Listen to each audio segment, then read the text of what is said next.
My name is Fatima, and I am a Palestinian. I was born in a refugee camp in Lebanon. I have been in exile since I was born. I have never had a proper home, and I have never been to my country, Palestine.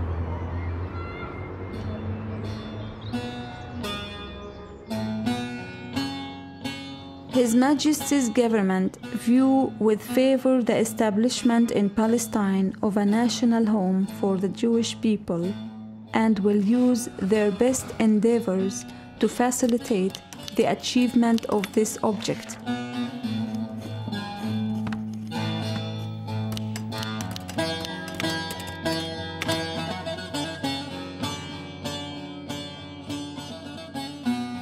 Arthur Balfour was Foreign Secretary of the British government in 1917.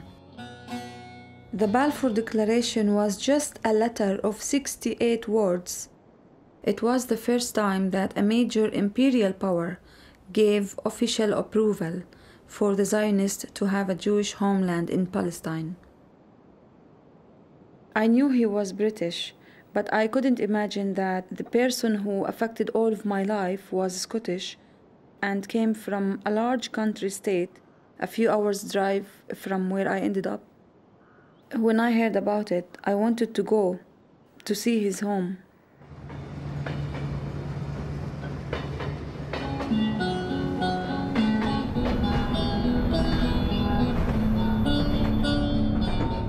My family comes from a small town called Eliajur near Haifa, which is now an Israeli city. My parents were farmers. They had lands and they used to plant vegetables, wheat and olives. They fled from Haifa in 1948, 2 weeks before the State of Israel was created. It was nighttime when they saw the Zionist tanks at the edge of the town, so they fled to the next village. They went to Shafa Amr, and then they were under attack again by both British airplanes and the Zionist Haganah gangs. So they fled to Kufr Manda, then to Mi'ar, and from Mi'ar to Sha'ab, Majd al-Krum, Deir al-Asad, and Harfish. They reached the border of Lebanon, and they went east to Baalbek city. They lived there for 10 years in a refugee camp called Galilee. After that, they moved to Beirut and settled in Shatila camp, where I was born and grew up.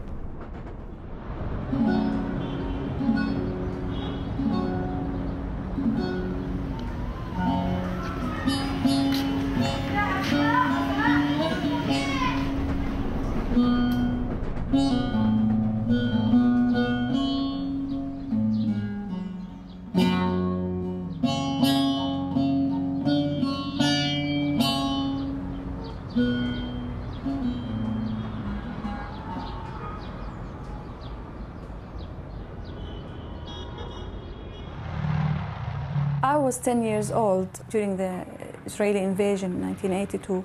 The Israeli entered the west of Beirut. They made a siege of the two camps, Sabra and Shatila.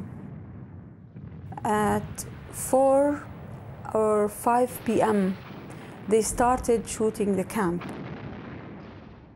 After that, the people were starting to be panic and chaos, but no one would imagine that it was going to be massacre. That night we stayed at home, and all the night actually we heard people running, screaming, shouting and shooting, and then silent after that. So my mother suggested to go to the mosque. When we arrived to the mosque, it was nobody there. The phalangists came to the mosque and they were swearing at us, they were just shouting at us. What happened? The Israeli soldiers were there. They were wearing the uniform, while the phalangists weren't all of them wearing the uniform. And they took us to the main street of the camp, where it was full of dead bodies. Everywhere dead bodies. They forced us to walk on the dead bodies.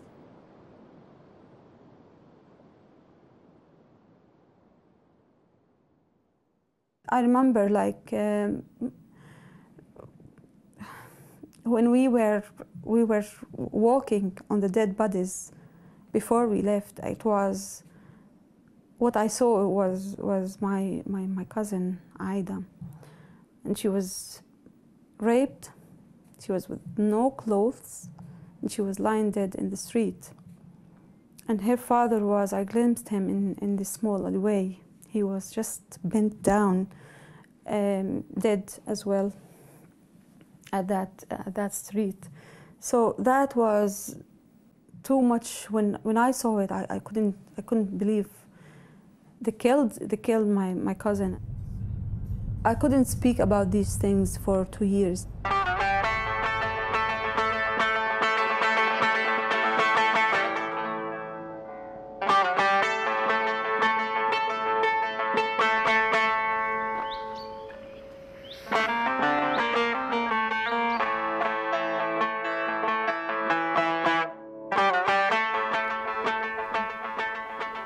So this is where Balfour's studies room, where possibly he signed his declaration in this room.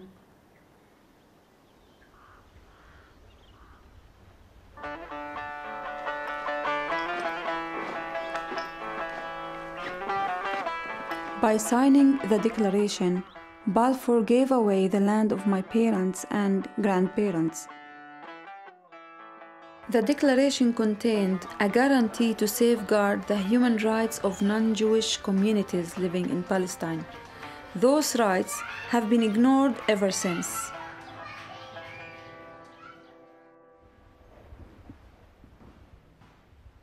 When my parents left Palestine, all of the things in their head was they were going to go back maybe after 2 days, a week, 2 weeks, or a month, 2 months, not more than that. And we're still living in refugee camps since 1948 till now.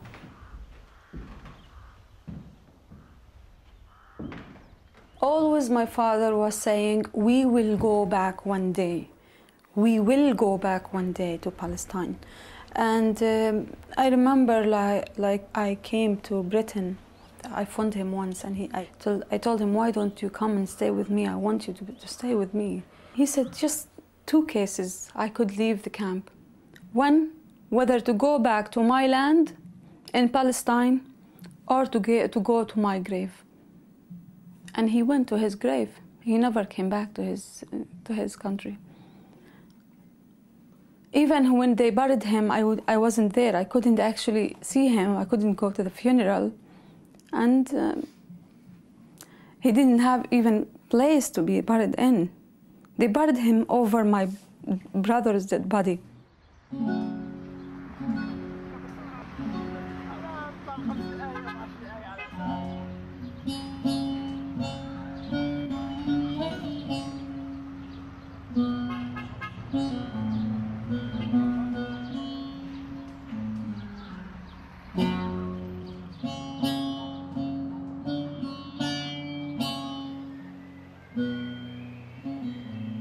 Balfour was very attached to his land and his home in East Lothian. When he died in 1930, he could have been buried in Westminster, but he chose to be buried in the family's private graveyard. Balfour's promise to the Jews made us refugees. After 6 years in Scotland, I am still an asylum seeker, and I could be deported tomorrow. But where to? If I could go back to my country, yes, to my land, I could forgive these people. But at the moment, no, I can't. Because the suffering is still going on. And my story is one story from millions of the stories with the Palestinians. 6 million of them are living in refugee camps. I think the British government has to have responsibility of what happened to my people and to me. And if you want my reason why I came here, I wanted just to say 3 words for him. Shame on him, that's all I wanted to say, honestly. That's the whole reason I wanted to come here, to say shame on you, Balfour.